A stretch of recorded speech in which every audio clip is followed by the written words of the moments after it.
Hey guys, welcome to day 7 of the Spark Change Challenge. I am your host, facilitator, whatever we're going to call it, for this challenge. My name is Danielle Graber, and today we have the first, because we're going to have a new theme every day based off the sparks. So today we're up to K for kindness and nurturance, and we will revisit K down the track. So when I was figuring out what I was going to talk about tonight, I had sort of 2 levels to go at. We're going with the more superficial level, and I'm hoping that by the time we get back to K again in another 6 days, that maybe I'll be ready to go slightly deeper. Not feeling quite up for the challenge of that one tonight, and so I am going to be kind to myself and not force it, not push it, and we're going to go with still, I hope, very relevant content that might get you thinking about the kindness and nurturance aspect of self-care in a slightly different way. So I've shared into this group before that one of the ways that I encourage clients to start practicing self-compassion, kindness to themselves, looking after that inner child, for people who have a complex trauma background in particular, who didn't receive that sort of kindness and nurturance from their family of origin, that can be a really challenging step to take. And for therapists in particular, and healthcare providers in general, when you give out nothing but kindness and compassion, and you're looking after people all day, there can be it can be a bit of a deficit when it comes to actually looking after yourself. So my previous trick, my previous way of doing it was to find something that they could accept as that inner version of themselves that needed kindness. So for people where even the thought of getting in touch with, their inner child, their inner 4-year-old or baby or whatever it might be, is just too much, is too threatening. So we might use, a pet, and one of the objects that I often use for this exercise was a picture of Jersey, one of our old therapy dogs, and she just had the sweetest, loveliest, kindest looking face. I'll post a picture of her in with this afterwards, and it it was amazing. As soon as you catch someone speaking negatively to themselves and ask them to say that to the picture of Jersey, that very few have ever been doing. One in all the time that I've been doing that actually managed to kind of say it, and they didn't say it with anywhere near the venomance that they'd been using for themselves. It was sort of like, oh yeah, you're not worthy. It was very, very hard to look into those big brown eyes, even in picture form, and speak to her as harshly as they were speaking to themselves. So I've shared that one before, and I've done some videos on that before, and I hope that has been useful. And I've got a little reminder up on my office. I'm going to see how messy my office is now. There's a little picture of Jersey there. I am entitled to my feelings. So that's my little reminder, so that I try and show myself some of that compassion. But the challenge for me in this challenge wasn't going to be so much about allowing for feelings and things anymore. I've gotten better at that. For me, the aspect of my life where I struggle the most when it comes to self-care, and particularly in kindness, is the physical health stuff. And I thought I will share, so a slightly longer video tonight, because I will share the fairly extreme measures I took to really reset that switch. And I thought, for context, I would show you a picture of my father in his Speedos. That's not as freaky as it sounds, I promise. But I think it is important to, again, for context, to understand that in my family, you don't get sick. You don't have physical health problems.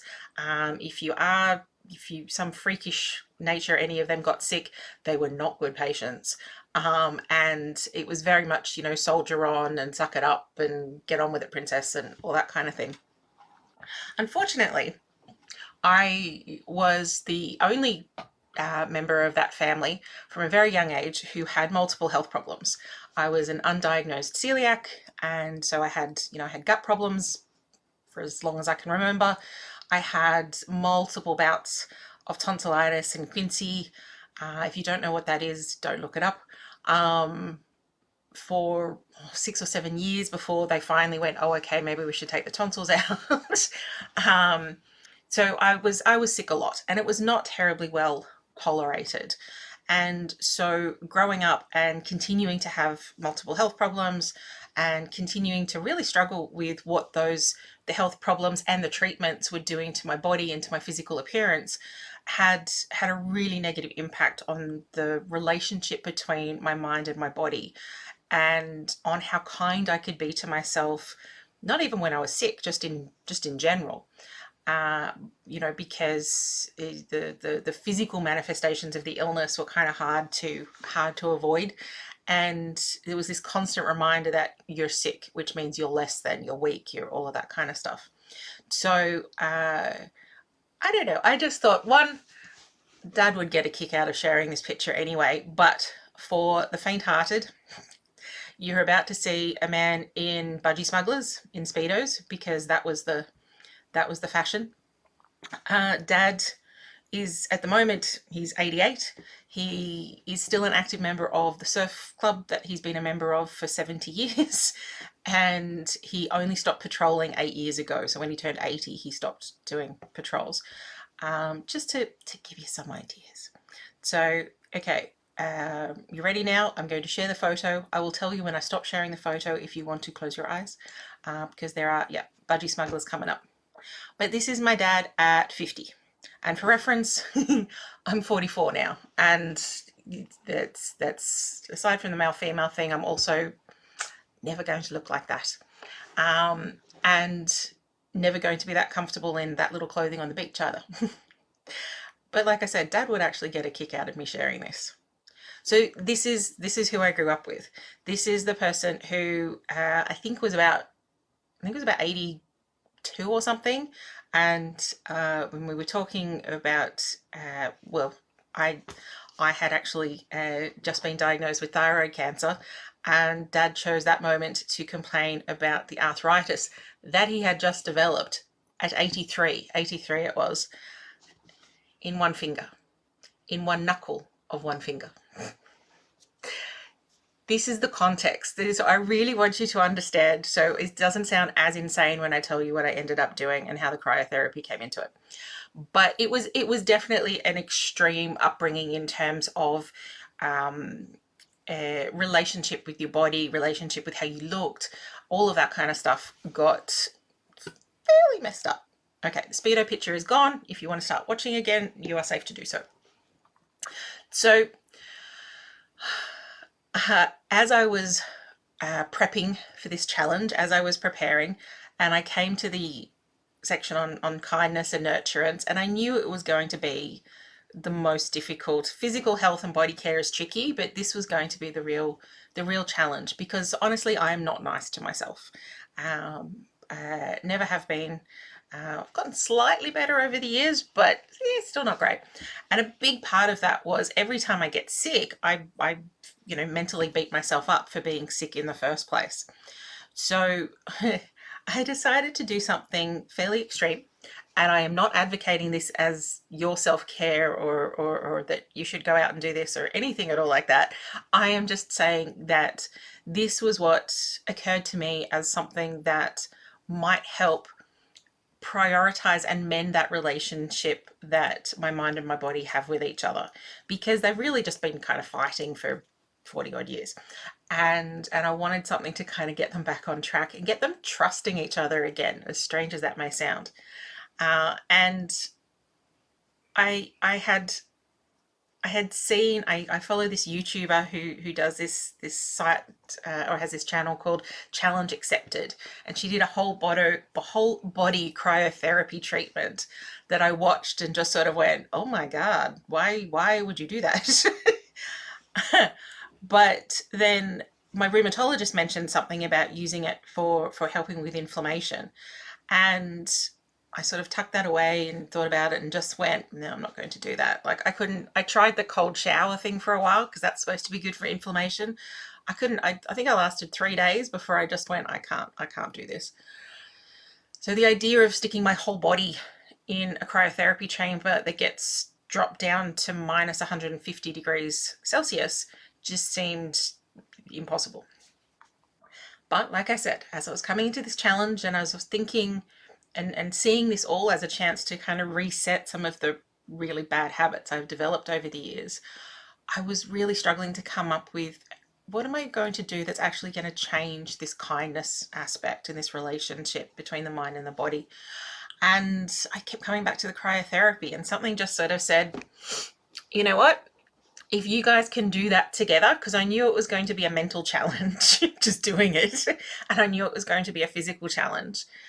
And there was something in me that was just saying, if you guys can do this together, I think it will be good. I think it might actually be a little bit healing. It might be a little bit like, you know, we're on the same team here. So I signed up for a whole body cryotherapy session. I was panicked. It certainly did not feel like kindness getting ready for it. And I went to one where your head and your shoulders are out of the tank, so you're not all in it. You put on gloves and booties so that your extremities don't, get frostbite, and step into this tank, and that's been flushed with liquid nitrogen, and then they start pumping that back into the sides, and wow, it's an experience. It's a hell of an experience. Um, and but the interesting thing was, I had a moment in there. You're only in there for 3 minutes. You can only be in there for 3 minutes. And I had a moment, probably about a minute in, where I just went, I can't do this. I need out. There's an attendant in with you the whole time. And I was gonna say, no, stop it. I need out. And there was just this moment of the mind and the body kind of going, no, you know what? I think we can do this. I think we can do this. I think this is hard, but I think we can do it. And I can remember the moment mentally. It was really strange. It was almost like they kind of ganged up against a part of me as well that made them do this in the first place, but I'll take it. But it was like, we can do this. We've got this.